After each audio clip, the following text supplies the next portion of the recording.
ওম শান্তি। আজিৰ তাৰিখ 21 নৱেম্বৰ 2024 বৰ্ষ। প্ৰাতঃ মুৰলী বাপদাদা মধুবন। আজিৰ পিতাৰ অমৃতবাণী হৈছে, মৰমৰ সন্তানসকল, তোমালোকে এতিয়া শিক্ষক হৈ সকলোকে মন বশীকৰণ মন্ত্ৰ শুনাব লাগে। এইটো তোমালোক সকলো সন্তানৰ কৰ্তব্য। আজি পিতাই মৰমৰ সন্তানসকলক কৈছে যে তোমালোকে এতিয়া শিক্ষক হৈ সকলোকে মন বশীকৰণ মন্ত্ৰ শুনাব লাগে। এইটো তোমালোক সকলো সন্তানৰ কৰ্তব্য। আৰু আজিৰ প্ৰশ্ন, বাবাই কোনসকল সন্তানৰ একোৱেই স্বীকাৰ নকৰে? পিতাই উত্তৰত কৈছে, যাৰ অহংকাৰ আছে যে মই ইমান দিওঁ, মই ইমান সহায় কৰিব পাৰোঁ, বাবাই তেওঁৰ একোৱেই গ্ৰহণ নকৰে। বাবাই কয়, মোৰ হাতত চাবি আছে, দৰকাৰ হ'লে মই কাৰোবাক গৰীব কৰি দিওঁ, কাৰোবাক চহকী কৰি দিওঁ। এয়াও ড্ৰামাৰ ৰহস্য। যাৰ আজি নিজৰ ধনৰ অহংকাৰ আছে, তেওঁ কালিলৈ গৰীব হৈ যায় আৰু গৰীব সন্তানে পিতাৰ কাৰ্যত নিজৰ এটি এটি পইচা সফল কৰি চহকী হৈ যায়। ওম শান্তি।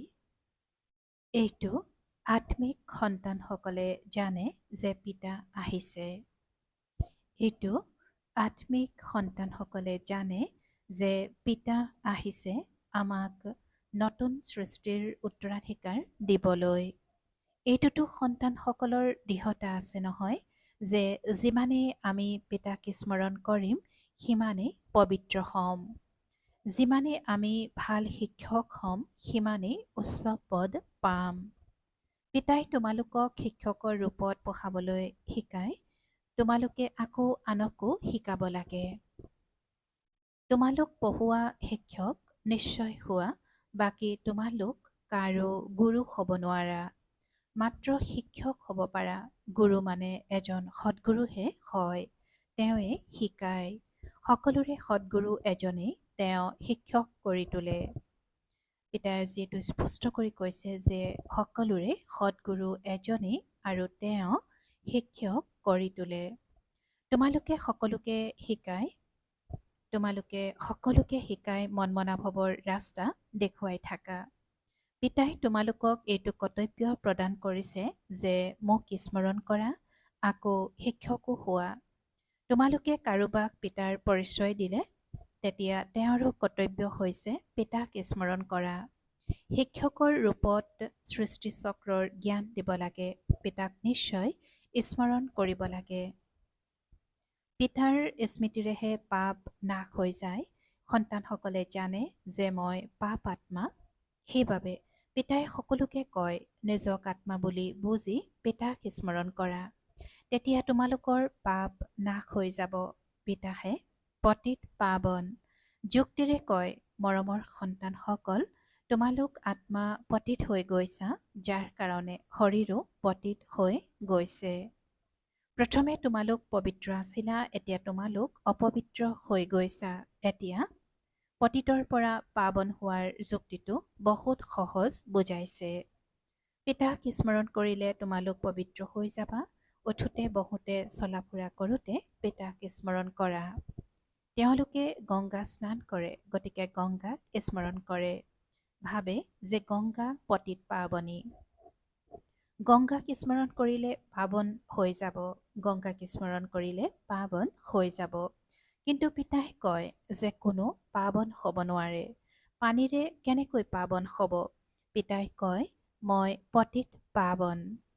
সেই সন্তানসকল, দেহ সহিত দেহৰ সকলো ধৰ্ম এৰি মোক স্মৰণ কৰিলে তোমালোক পাৱন হৈ পুনৰ নিজৰ ঘৰ মুক্তিধাম পাবাগৈ। গোটেই কল্প ঘৰক পাহৰি গৈছা, পিতাক গোটেই কল্প কোনেও নাজানে। এবাৰেই পিতা নিজে আহি নিজৰ পৰিচয় দিয়ে। এই মুখৰ দ্বাৰা এই মুখখনৰ কিমান মহিমা আছে। গোমুখ বুলি কয় নহয়। সেয়া গো হৈছে জন্তু, এয়া হ'ল মনুষ্যৰ কথা। তোমালোকে জানা যে এয়া হৈছে বৰ মা, যিগৰাকী মাতাৰ দ্বাৰা শিৱ বাবাই তোমালোক সকলোকে তুলি লয়। তোমালোকে এতিয়া বাবা বাবা বুলি কৈ বাবা বাবা, পিতাই কৈছে যে তোমালোকে এতিয়া বাবা বাবা বুলি ক'বলৈ লৈছা।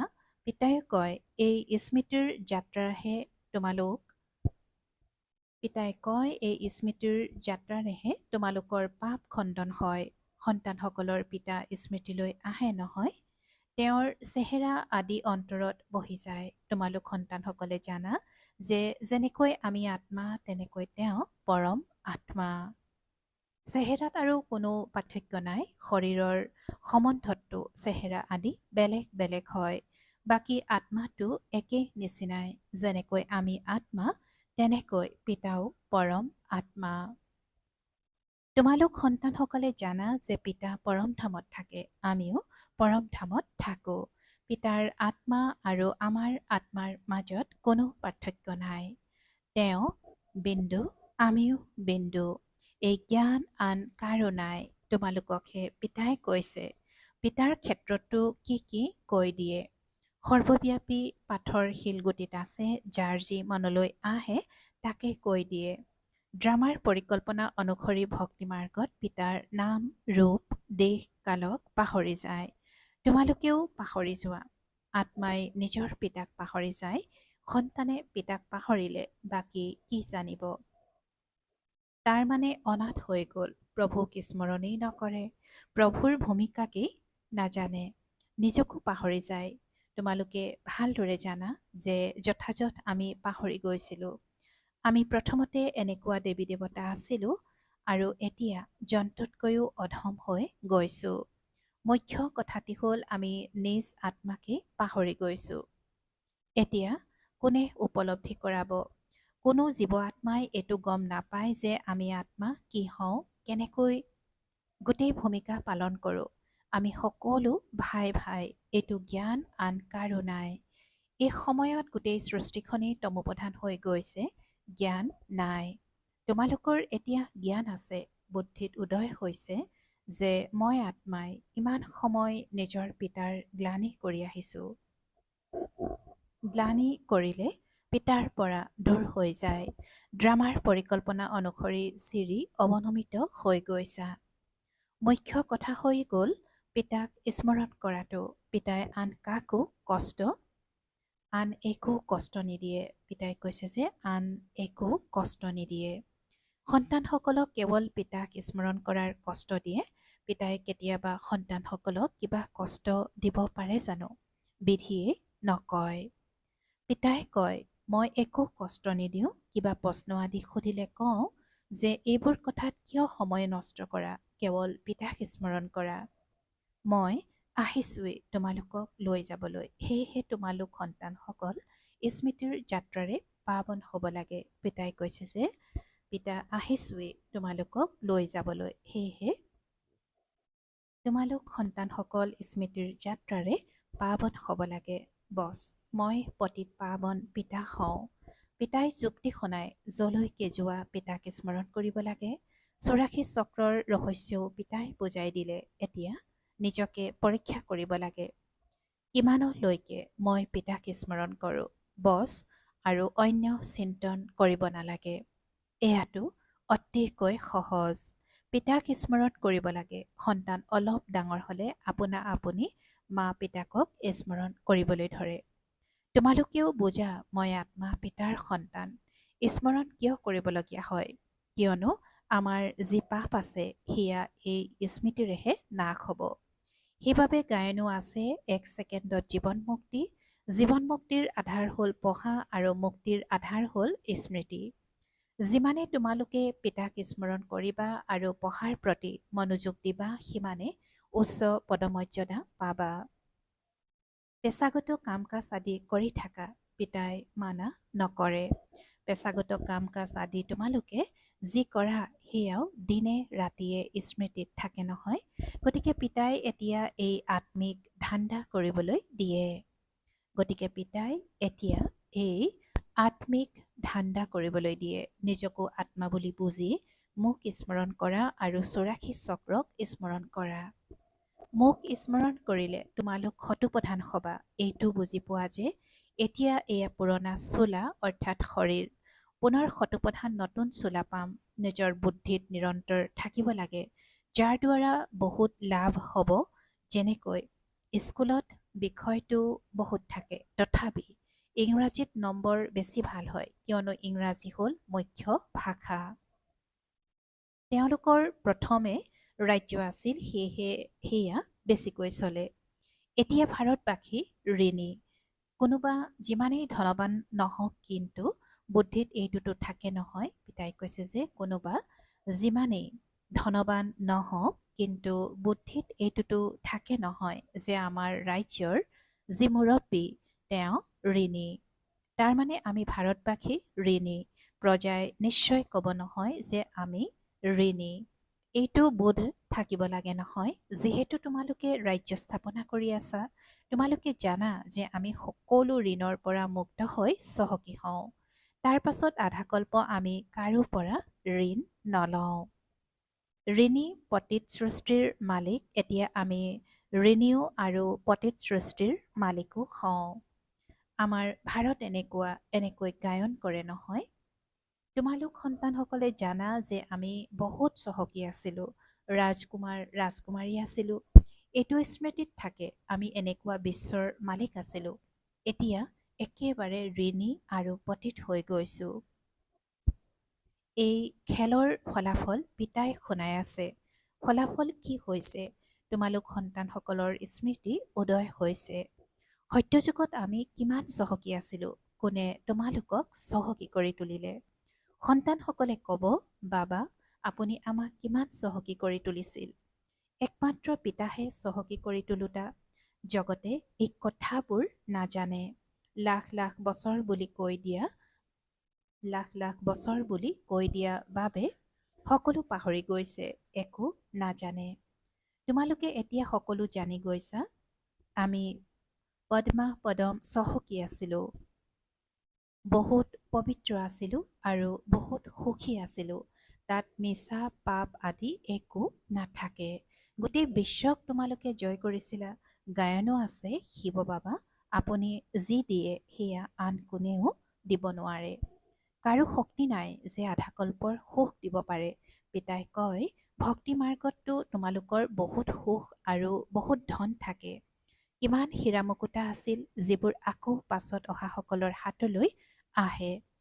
এতিয়াতো সেইবোৰ বস্তুৱেই দেখিবলৈ পোৱা নাযায়। তোমালোকে পাৰ্থক্য দেখিবলৈ পোৱা নহয়। তোমালোকে পূজ্য দেৱী দেৱতা আছিলা, আকৌ তোমালোকেই পূজাৰী হৈছা। নিজেই পূজ্য আৰু নিজেই পূজাৰী পিতা। কোনো পূজাৰী নহয়, কিন্তু পূজাৰী সৃষ্টিলৈতো আহে নহয়। পিতা হ'ল সৰ্বদা পূজ্য। তেওঁ কেতিয়াও পূজাৰী নহয়। তেওঁৰ ধান্দা হ'ল তোমালোকক পূজাৰীৰ পৰা পূজ্য কৰি তোলা। ৰাৱণৰ কাম হ'ল তোমালোকক পূজাৰী কৰি দিয়া। এয়া জগতত কোনেও নাজানে। তোমালোকেও পাহৰি যোৱা, নিতৌ পিতাই বুজাই থাকে। কাৰোবাক চহকী কৰি তোলা অথবা গৰীব কৰি দিয়া সেয়া পিতাৰ হাতত। পিতাই কয়, যি চহকী তেওঁলোক গৰীব নিশ্চয় হ'ব লাগে আৰু হ'বই। তেওঁলোকৰ ভূমিকাই এনেকুৱা, তেওঁলোক কেতিয়াও টিকি থাকিব নোৱাৰে। চহকীৰ অহংকাৰো বহুত থাকে নহয়। মই অমুক, এয়া মোৰ। অভিমান আঁতৰাবলৈ বাবাই কয়। এওঁলোক যেতিয়া দিবলৈ আহিব, তেতিয়া বাবাই ক'ব দৰকাৰ নাই। পিতাই কৈছে যে যি চহকী তেওঁলোক গৰীব নিশ্চয় হ'ব লাগে আৰু হ'বই। তেওঁলোকৰ ভূমিকাই এনেকুৱা, তেওঁলোক কেতিয়াও টিকি থাকিব নোৱাৰে। চহকীৰ অহংকাৰো বহুত থাকে নহয়। মই অমুক, এয়া মোৰ। অভিমান আঁতৰাবলৈ বাবাই কয়, এওঁলোক যেতিয়া দিবলৈ আহিব, তেতিয়া বাবাই ক'ব দৰকাৰ নাই। এয়া নিজৰ লগত ৰাখা। যেতিয়া প্ৰয়োজন হ'ব, তেতিয়া পুনৰ লৈ ল'ব, কিয়নো দেখিবলৈ পায় যে কামৰ নহয়। নিজৰ অহংকাৰ। গতিকে ল'ব বা নল'ব এয়া সকলো বাবাৰ হাতত আছে নহয়। বাবাই পইচা কি কৰিব? দৰকাৰ নাই, এয়াতো তোমালোক সন্তানসকলৰ বাবে ঘৰ সাজি আছে। আহি বাবাক সাক্ষাৎ কৰিয়েই যাব লাগে।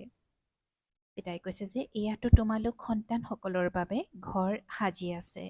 আহি বাবাক সাক্ষাৎ কৰিয়েই যাব লাগে। সদায়তো থাকিব নালাগে। পইচাৰ কি দৰকাৰ থাকিব?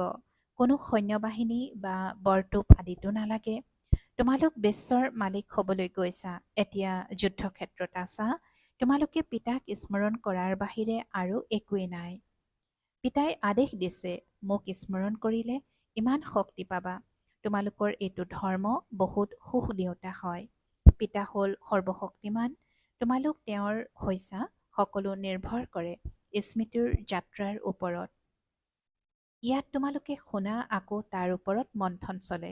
যেনেকৈ গাই গৰুৱে খাদ্য খাই উগাৰে মুখ চলিয়েই থাকে, তোমালোক সন্তানসকলকো কয়, জ্ঞানৰ কথাবোৰ ওপৰত খুব বিচাৰ কৰা। বাবাক মই কি সুধিম? পিতাইতো কয় মন্মনা ভৱ, যাৰ দ্বাৰাই তোমালোক শতপ্ৰধান হবা। এইটো লক্ষ্য উদ্দেশ্য সন্মুখত আছে। তোমালোকে জানা সৰ্বগুণ সম্পন্ন ষোলকলা সম্পন্ন হ'ব লাগে। এয়া আপোনা আপুনি অন্তৰত উদয় হ'ব লাগে। কাৰোবাৰ গ্লানি কৰা বা পাপ কৰ্ম আদি একোৱেই হ'ব নালাগে। তোমালোকে কোনো ওলোটা কৰ্ম কৰিব নালাগে। এক নম্বৰ হ'ল এই দেৱী দেৱতাসকল পুৰুষাৰ্থৰে উচ্চ পদ পালে নহয়, তেওঁলোকৰ বাবে গায়ন কৰা হয় অহিংসা পৰম দেৱী দেৱতা ধৰ্ম। কাৰোবাক মাৰা এয়া হিংসা হ'ল নহয়, পিতাই বুজায়। গতিকে সন্তানসকল অন্তৰ্মুখী হৈ নিজক চাব লাগে, মই কেনেকুৱা হৈছোঁ। বাবাক মই স্মৰণ কৰোঁনে? কিমান সময় স্মৰণ কৰোঁ? ইমান অন্তৰৰ আকৰ্ষণ থাকিব লাগে যে এই স্মৃতি কেতিয়াও পাহৰিয়েই নোযোৱা। এতিয়া বেসদৰ পিতাই কয়, তোমালোক আত্মাসকল মোৰ সন্তান। তাকো তোমালোক অনাদি সন্তান। সেয়া যি প্ৰেমিক প্ৰেমিকাত থাকে তেওঁলোকৰ হৈছে শাৰীৰিক স্মৃতি। যেনেকৈ সাক্ষাৎকাৰ হয় পুনৰ নোহোৱা হৈ যায়, তেনেকৈ তেওঁ সন্মুখত আহি যায়। সেইটো আনন্দতে খাওঁতে বওঁতে স্মৰণ কৰি থাকে। তোমালোকৰ এই স্মৃতিততো বহুত বল আছে। একমাত্ৰ পিতাকহে স্মৰণ কৰি থাকিবা আৰু তোমালোকৰ পুনৰ নিজৰ ভৱিষ্যত স্মৃতিলৈ আহিব। বিনাশৰ সাক্ষাৎকাৰো হ'ব। আগলৈ গৈ সোনকালে বিনাশৰ সাক্ষাৎকাৰ হ'ব। তেতিয়া তোমালোকে ক'বা যে এতিয়া বিনাশ হ'ব। পিতাক স্মৰণ কৰা।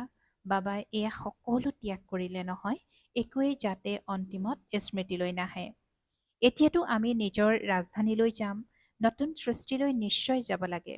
যোগ বলৰ দ্বাৰা সকলো পাপ ভস্ম কৰিব লাগে।